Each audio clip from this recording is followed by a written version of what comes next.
Hey guys, what's going on? Tone here, and today I want to show you guys Ponbarian. This is I guess I'd call it like a chess-like, roguelike tactics game with deck building elements. Um, you'll see once we start playing. But it's a fun game. It started out as a entry in the 2019 7-day roguelike challenge, and has come a long way since then. I played this a lot in January. Um, Quite a bit. I was enjoying it because it's a very coffee break, so it was easy to pick up during like my lunch breaks and stuff and play for a while. And I enjoyed it a bit like that. And it's come a long way since then. It's grown from 3 to 6 characters. It has controller support now, which is pretty cool to see. And most recently, just a couple of days ago, it got added to the Android Google Play Store, so you can play it on your phone now. And since the very first moment that I picked up this game, I was like, man, this would be perfect to play on a phone. And I went to see if the developer had any plans for that, and they were already talking about it from what I was reading at the time. So I was very excited to see that, and I've been waiting for that. I played it a few times on my phone, a few rounds already, and it's great. Very, very happy to see that. But yeah, let's get in the game so you guys can see what it's actually about. By the way, I've been mentioning this. I've started a new Patreon. If you want to support me, or patreon.com/Tonehack. You can go there and check out all the information. But yeah, let's check this out. This is the base class, Pawnbarian. There's the Knight Templar. They focus on knights. And the Shogun. I've actually only played the Ponbarian and the Knight Templar for as much time as I put in this, which Steam tells me 17 hours. And then they added the Nomad, Cappy Zerker, and Mystic most recently. So let's just run on the Ponbarian. This has a Slay the Spire style difficulty system, Ascensions, but these are called chains in this game, and they go up to 10. The Chain 0 is pretty straightforward. That's what we're going to play on here. I've been playing on 10 most of the time. One thing I will say is that Chains 10 doesn't feel fair in some ways, in that I think there's a lot of RNG involved if you want to like win consistently. I'd be really curious to see what win rates are for top players. I was trying the Knight Templar on the Golem Fortress, and I like could not get to a win like at all. I beat the Goblin Caves on Ascension or Chains 10 with the Ponbarian before though. But even though like you're not gonna win every time, whether that's just I need to get good or just because like the RNG makes it too difficult, I enjoy the decisions and stuff in it, and like the process of playing it is a lot of fun, even if I wasn't winning so often, which is a sign of some really good gameplay. So there's 3 levels: the Goblin Caves, the Golem Fortress, and the Foul Shrine. They both focus on enemies with different mechanics and have a different boss at the end. I'm just going to start on the Goblin Caves here. A fetid lair hidden deep in the Rook Ridge, home to ghastly goblins and other assorted cruel creatures slowly being corrupted by the blight. And I don't think I actually read what the Ponbarian does, so let's look at that real quick here. A brave fighter of the northern chesslands, always on the lookout for a new challenge. Promote whenever you move into the top row, start a turn in the top row, or have 3 pawns in hands. So promotion turns a pawn into a queen.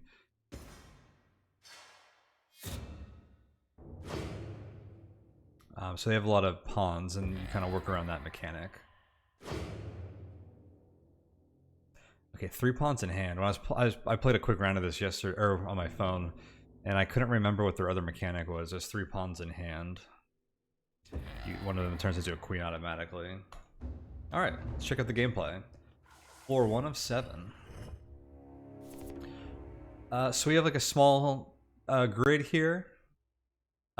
Your pieces are actually make up a deck that you draw cards from, and some of them have upgrades. So this is a splash, cardinal splash. You can see in the top right here. So when you move, it also does 1 damage in the cardinal directions. Everything here has 1 health, mostly, by the way. There's like some mechanical exceptions to that. But you hit, you kill. Otherwise, you pick a card, you get to move in a chess pattern. So our queen can move straight and diagonally in any direction as far as it wants. The pawns can only move forward, but they can attack enemies on the diagonals. This lightning bolt is a cantrip. This means, as you see in the top right, gain an action and draw a card. You start with 2 moves or 2 actions per round. That's what these yellow symbols are. We have 4 health here. The shield gives us 1 shield, which blocks 1 damage on that turn. And then this is what we get for winning. There's a health crystal and then a bunch of gold. And this goes down by every turn. And then we have the board and the enemies. So right now we have 2 of these capybaras, a gigantic rodent with a taste for meat. So these just attack 1 damage. If you highlight an enemy, you see their threatened squares in red around them. So these guys just attack any tile adjacent to them. And then this is the same thing, but they have immune while the hero is on any of the cardinally adjacent squares. So if we were here, then we wouldn't be able to hurt this guy until we moved.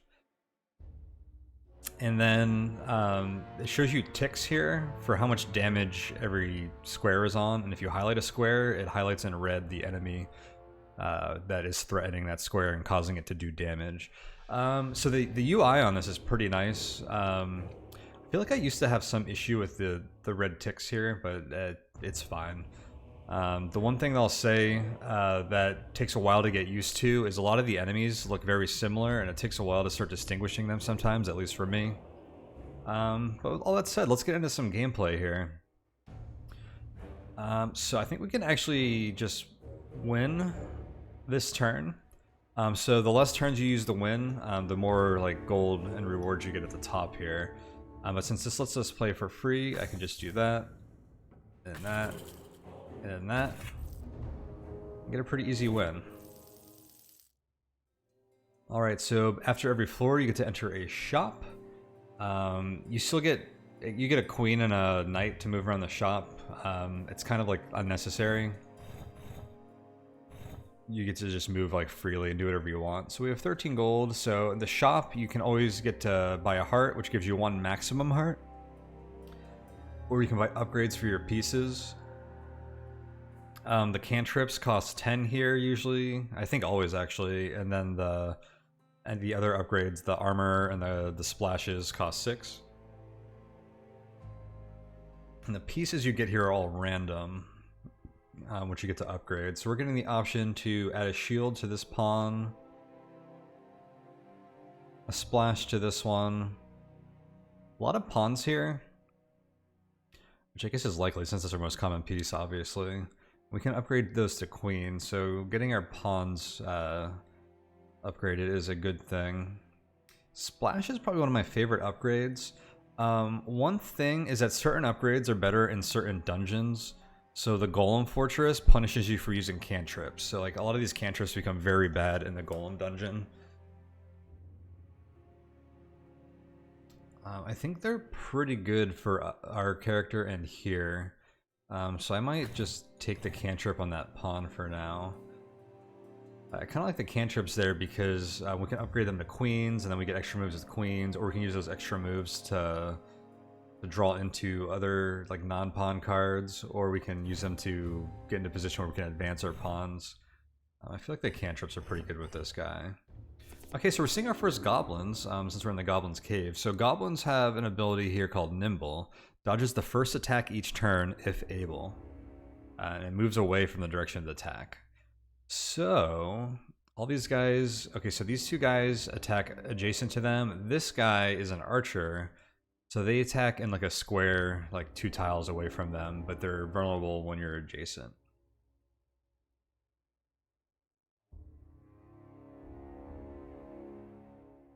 One thing that happens a lot is if you draw pawns into the start, there's often a character that blocks you right in front. You can't move forward. So I actually can't use either of my pawn cards. I can only use this guy. I think what I will do though is move here. So if I moved up to attack this guy, he would back up and lose his nimble for the turn. So you kind of have to attack these guys twice to hit them. Or Splash is quite effective against them because that adds a second attack. Or you can force them into the boundaries, which is what I'm going to do here. So he's nimble, but he had nowhere to go, so he got crushed. And then I'll just demonstrate right here how if I try to attack this guy, he dodges out of the way. We were not able to kill them. Alright, so if I do this, I can upgrade my pawn to a queen. They promote on the top row. And then I can move my queen into you. I get an extra action because I had cantrip, and then I could finish you off with my bishop. Now we just have one guy left. This is a little awkward of a hand here because I don't think I can actually kill them this turn.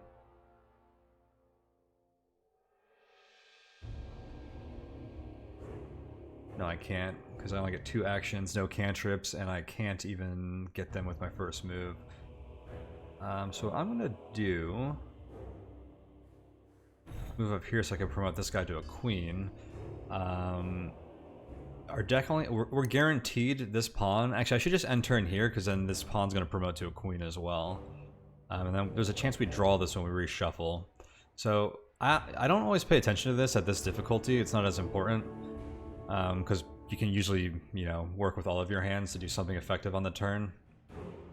But this is a deck builder, so if you only have 3 cards in your deck up here, deck builder is a little bit of a stretch because your deck, you're just upgrading cards, so you are kind of building it. But it uses a card system.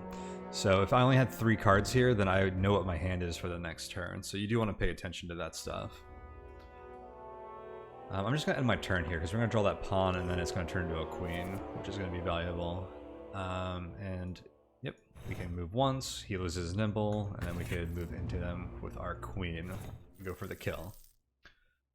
Alright, this is the floor 2 shop. What are our options here? I have 14 gold. So something I like with the goblins is to get splash upgrades in the direction that a piece moves. Because you can move into a goblin, they nimble out of the way, and then you get to kill with your splash. So I like the cardinal splash on this rook, and the diagonal slashes on these pawns. I'm gonna go ahead and grab that because that guy had a cantrip, and then I'll get the cardinal on the rook there. Sometimes stacking armor is really valuable too. That's probably a higher difficulty thing as well. As you can see, as the levels go up, we're getting more enemies, more varied enemies. So like now, like almost the whole board is threatened here. So things start become more challenging as you progress. Another thing to note is how all these enemies move is deterministic.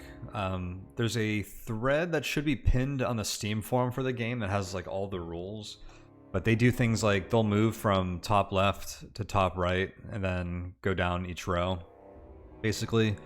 So like on the later levels and higher difficulties, there's like the top 3 rows will be filled with enemies, and the top row won't even get to move. They try to move first, but they have nowhere to go, so they end up just like staying still the whole time as they go down the order. Enemies generally move towards you, except for like the archers try to stay one tile away from you, stuff like that. So pretty much the whole game is like deterministic as well, which is good. If you know those rules, it adds like another layer to your strategizing. So we have some new enemies. We have a goblin warrior here. He's just like a regular goblin, but immune while we're on any of the cardinally adjacent tiles. We have a spider toad. After death, the hero draws only 2 cards next turn. So you get webbed, so you draw less cards, which is really problematic. And we have a blighted capybara. Moves twice. When moving, leaves blight. So blight is a new mechanic I don't think we've seen so far. So blight leaves a blight on the tile. So if you end the turn on that tile, you take damage. So this tile has a blight on it, and so does this one. So if we end the turn on that tile, we take 1 damage just from the blight before anything else. And blight stacks, so you can get, I think I've seen like, I feel like there's a cap, but I feel like I've seen like 7 on one tile before. It's not uncommon to see 3 or 4 on certain maps. I like to get rid of these guys usually because, and this gun moves fast, so he basically leaves 2 blight around and then like while moving around. So that's pretty annoying.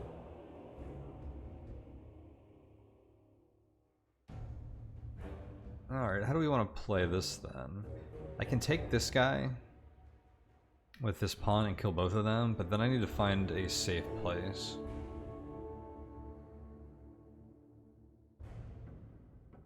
We have another pawn that has a shield on it. I'd be able to move up from there. But we would take 2 damage from that.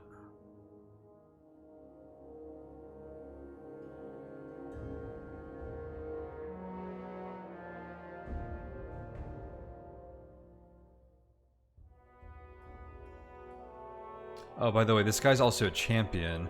Immune while any other enemies are alive. So that's what that gold is.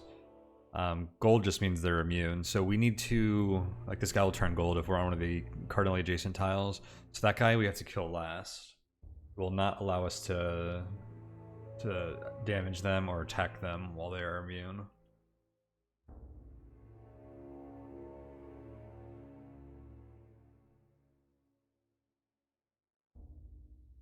Okay, I think I know what we have to do.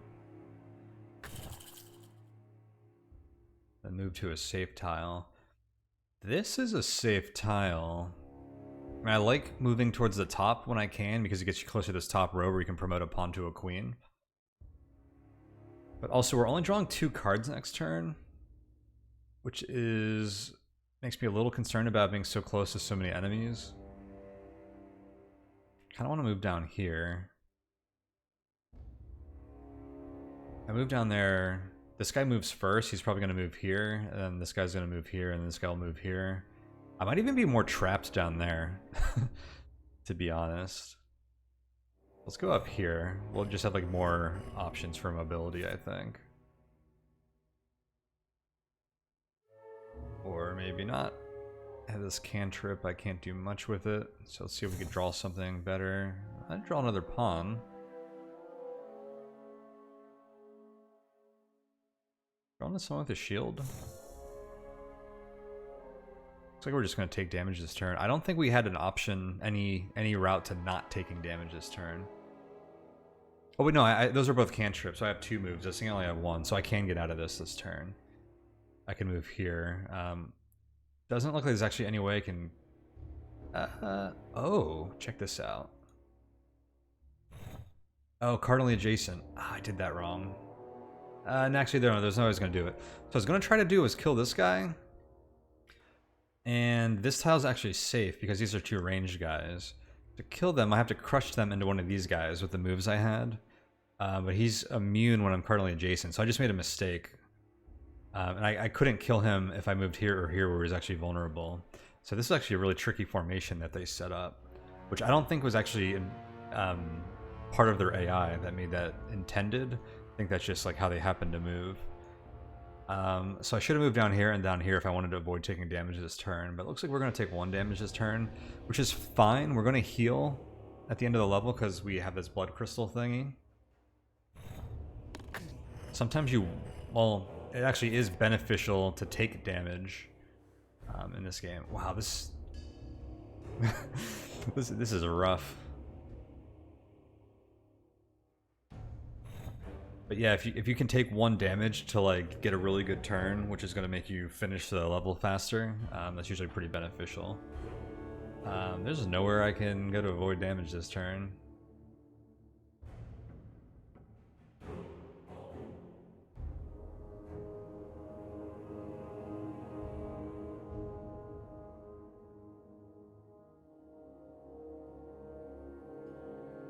Alright, so I'm going to try to end the turn on the top row. And this guy will draw a pawn that promotes to a queen, so let's just go here. This guy's on a diagonal, which we would have known is guaranteed. Based on this guy moving and then this guy wanting to move closer to us. So that's like the kind of things you can figure out if you to understand their AI. I think I just go down here and kill this guy and see what we draw.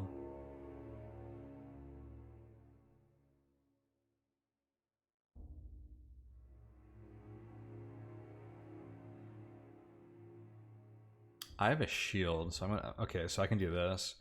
We can move here, promote our pawn, and then take this guy. Then our shield blocks the damage from him. Now, can we kill you this turn? We can, actually, because we have 2 cantrip pawns. Cool. That floor threw some tricky situations at us. Alright, we have 15 gold. I'm down a heart now, but we can recover that on one of the next couple of floors. If I can take no damage.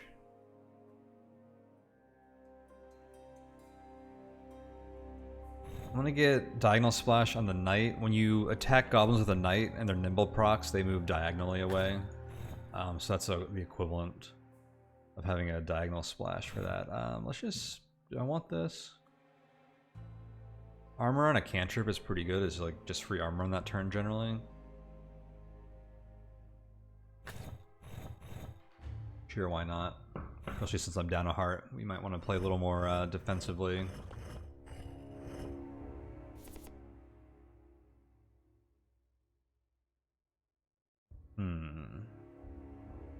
Oh, this is a new guy. The Snake Paka.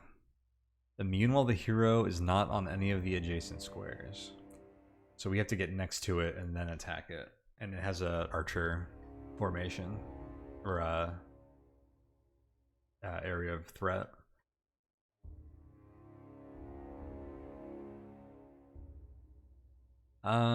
We can kill that with splash as well. So if I moved here with my knight, this guy would die and this guy would die, which I'd like a lot. And then could we get to safety from there?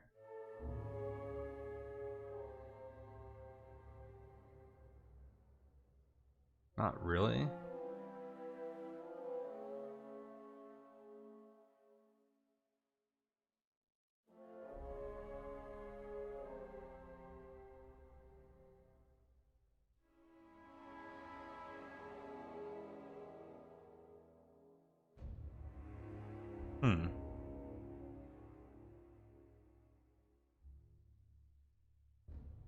Is there any favorable outcome here where I don't take any damage? The knights actually make this a little awkward.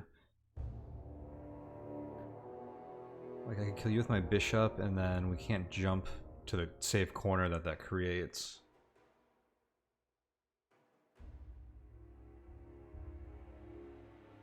I can't easily kill you, which is what would make these tiles safe, and then also get to those tiles. I'm sure there's a path here, but this is like a level that borderline requires you to take 1 damage, I feel like. By the way, I'm not... Similar to like Into the Breach and a lot of like other games, like you could sit and study like each move for like a very long time if you want to. For the sake of this video, I'm not doing that. I'm just trying... I'm kind of going off of a whim for the most part. This looks like the kind of turn where I could spend 15 minutes looking at it to try and figure out like where we get like a kill and also like don't take damage. But I think I'm just going to take 1 damage to get a good turn in here by doing that. And how about we allow ourselves to wind up on the top row so that we can maybe get a queen promotion.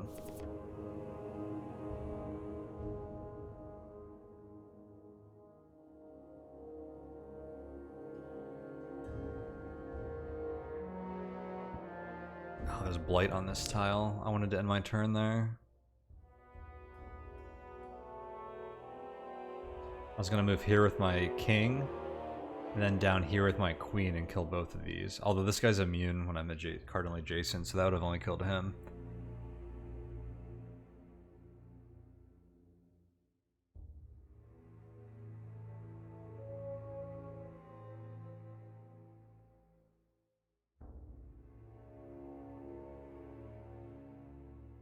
If I move on this row with my king, then this, or my queen, either of my pieces, this guy will promote as well.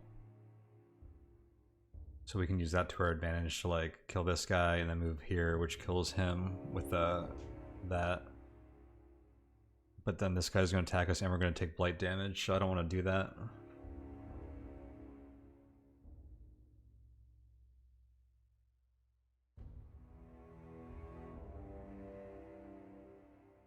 We probably just make like a safe play.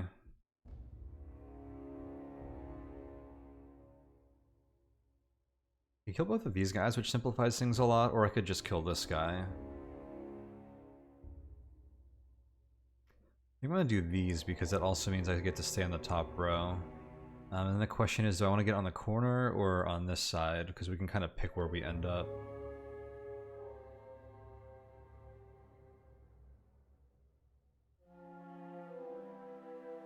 If I end up here, this guy will move up and this guy will move up. If I move here, this guy will move here and this guy will move here.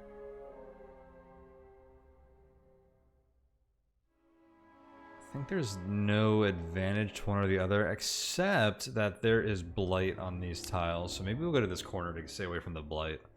Alright, so I'm going to do it like this. Move here. This guy promotes, so that's going to go back into our deck as a queen.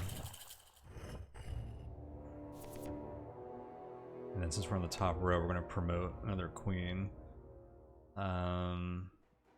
Okay, so I can kill this guy straight up. But then I need to figure out how to kill this guy. We have 2 cantrips here, which works pretty well. So I think I'm just going to get this guy out of the way. Who dies because of our cardinal or our diagonal splash. And then I need to get... If I move up with one of these pawns, we draw 50-50 chance of drawing the bishop.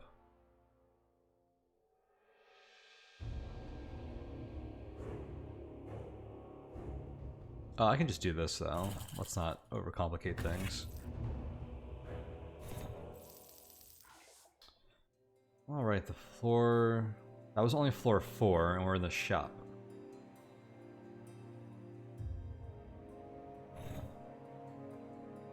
I have 17 gold. I'm gonna get these diagonal splashes and save our 5 gold for the next shop.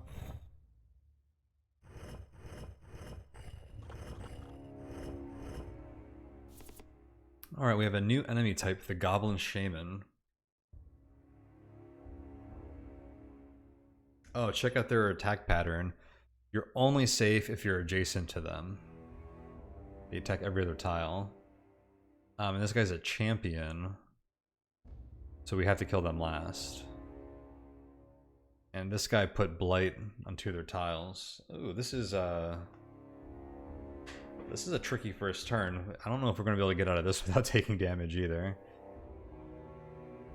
We have some good pieces though, so we will try.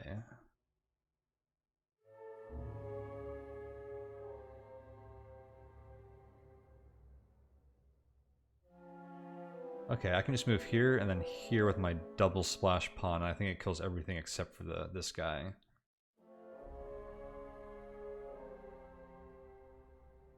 This is immune while cardinally adjacent, yeah. Those double splash guys are pretty good. I always like call them cannonballs. They just like obliterate everything around them, which is great. Very useful.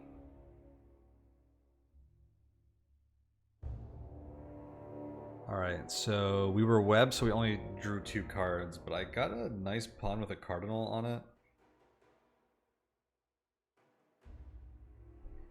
Or cantrip, I mean.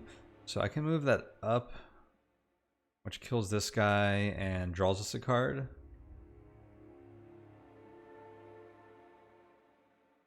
Or I could kill this guy. Let's do that, because this guy's harder to kill in general.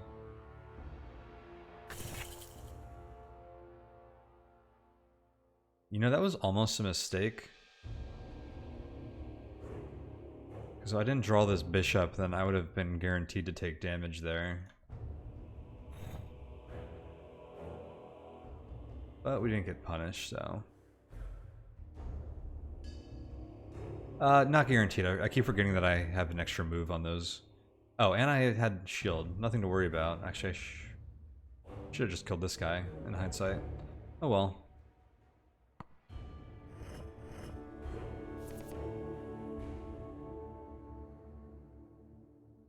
Oh, check this out. We can win with these 3 cards. Kill, move back up, and boom.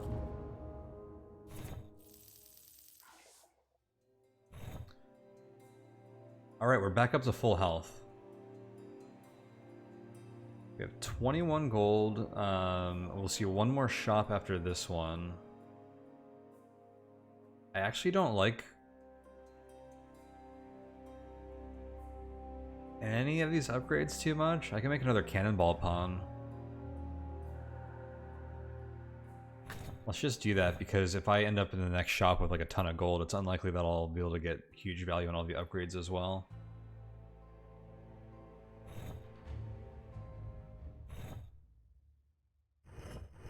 I just think the diagonal splashes are much more valuable with all the goblins. Alright, so these are all enemy types that we're familiar with. Actually, is this guy new? The Goblin Blightbearer? Nimble like other goblins, but also has Blight Blast. After death, blights all adjacent squares. So if I kill this guy, he's going to put Blight on all of these tiles.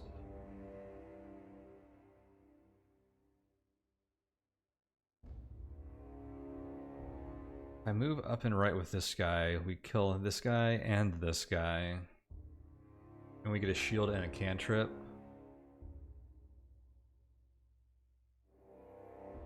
If I attack this guy with the knight, he dies because of my splash. And this guy knocks back. And then I can't move because this guy's in front of me and I have 2 pawns. If I go here with the knight, this guy dies. I can move up with a pawn, kills them, but not this guy. I think I do this. Killing 2 goblins feels pretty good, just because that nimble stat makes him pretty like sturdy. Who's threatening this tile? I have a shield, so I can kill you with my knight. And then my shield will absorb the damage. Oh, these toads, by the way, only attack cardinal squares. Spider toads. That's creepy. Look at all those legs. Let's do that. Let's kill another goblin. Oh, and I have another turn. I'm so bad at remembering that.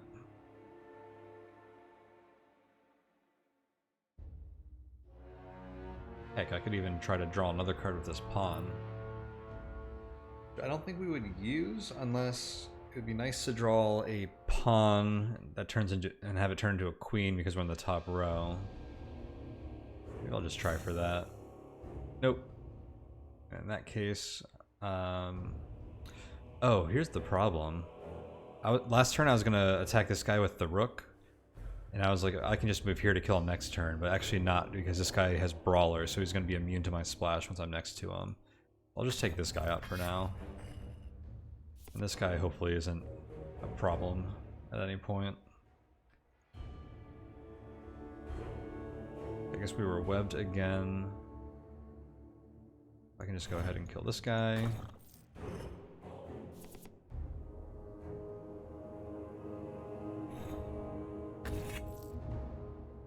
Alright. The next floor is final. We have 31 gold.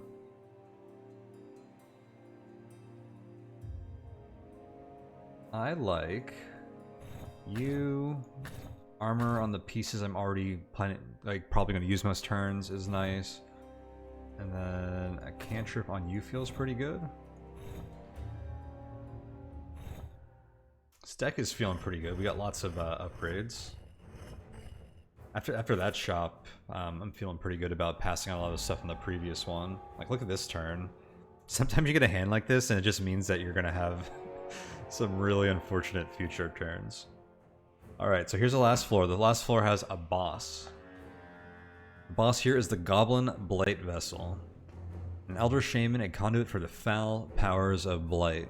So champion, you can't fight them until everyone else is dead.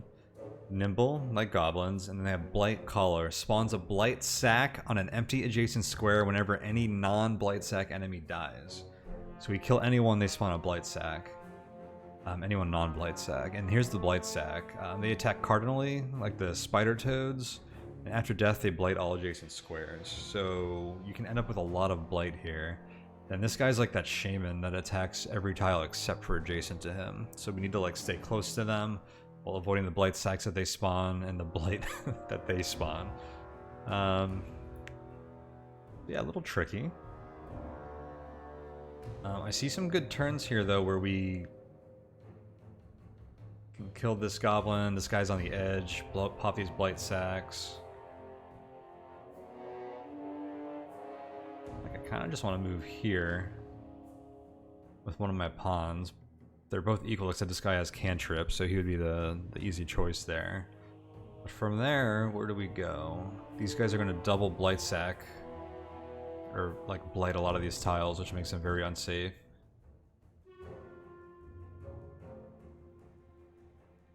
Well, I have armor on all of my cards too. Oof, these cards are so good that I feel like we're going to have some really bad hands coming up.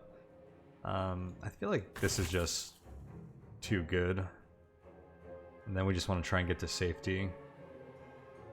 I get 2 moves here.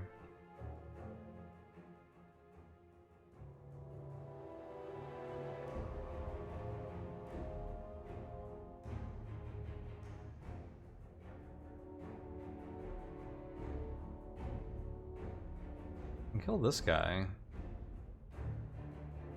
I'll take 1 damage. No, I would take 2 damage because I will only have... I need to do that with the rook and he doesn't have a shield.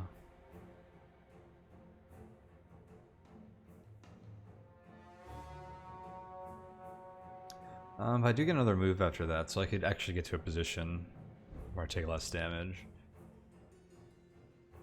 Or I can move like...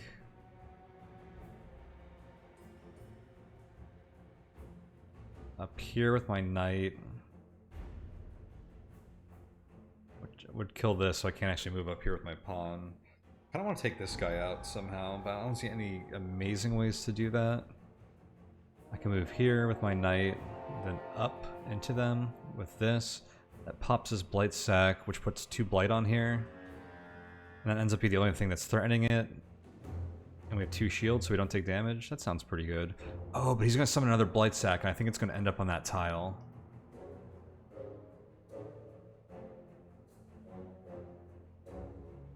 So I end up taking 3 damage.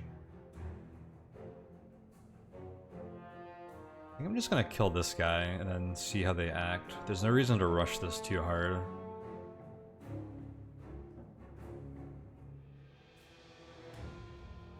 So I can just do this. Actually, I jump here now. I only end up taking 1 damage, and this guy promotes to a queen. I like that. Okay. And we get another queen on the fresh turn for starting in the top row.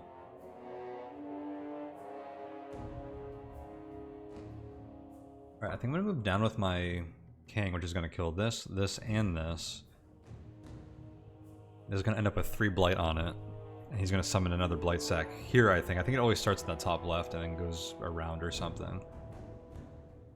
So once we do that, we need to like move to safety somehow. Which we'll figure out a way, I'm sure. But that seems like a good move. No, it spawned down here. Oh, you know, I think how it works is it spawns from at the furthest tile from you. So I think it was likely to spawn here or here, is how those work. I was trying to remember how those ads work. I think that's how it works.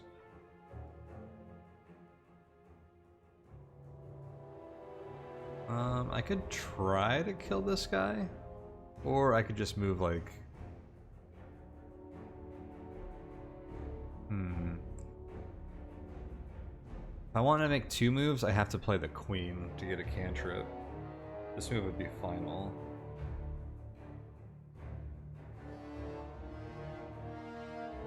Oh, I got it. So I'm going to move up here with my queen. gives me an option to stay in the top row. And if that fails, I can always just move back here with my bishop and take no damage because I'm shielded. This tile has 3 blight, so I'm not going to jump down there. Yeah, we're just going to take that option, I think. I can't stay on this tile, and I can't move anywhere else safely in the top row. So let's just go down here. Okay, I think we got a kill. Gotta take you out. There's no one left on the map, so I can now fight you. And I got my splash pawn. Victory. So yeah, that's a round of Pawnbarian. It shows us our deck at the end here. Conquered the Goblin Caves, chain 0, spent 22 turns, killed 42 monstrosities, took 3 damage, and shielded from 4. So there is an endless mode here, the Gauntlet Gate. Deeper parts of the dungeon are sealed off with ancient magic. Nothing but death awaits you there, but maybe you're into that kind of thing. So you can go here for like an endless dungeon, I think. I've never really messed with it too much. But you break these pillars to unlock it, and then you can just go in.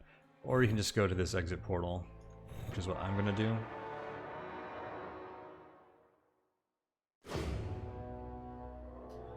And that's a chain 0 win on the Goblin Caves with the Ponbarian. I think we'll call this video here for now, but I'd like to continue checking out some of these other classes. I don't know if I'll do higher difficulty runs on stream, or like as a video. Like, we should do at least one at some point just to show it off. I kind of like to take my time with those, which I don't think works great for our videos, but I'd like to do a video on each level and each character at some point. Like, this one's interesting. I don't know what game these symbols are from, but they're not chess pieces, so I don't really know how they work. I'm a bit intimidated by them. And then these 3 classes are brand new. I don't really know how they work.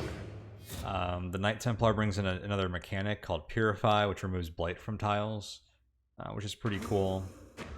So there's a lot of stuff going on in this game now, which is really cool. And like I said, it's on mobile.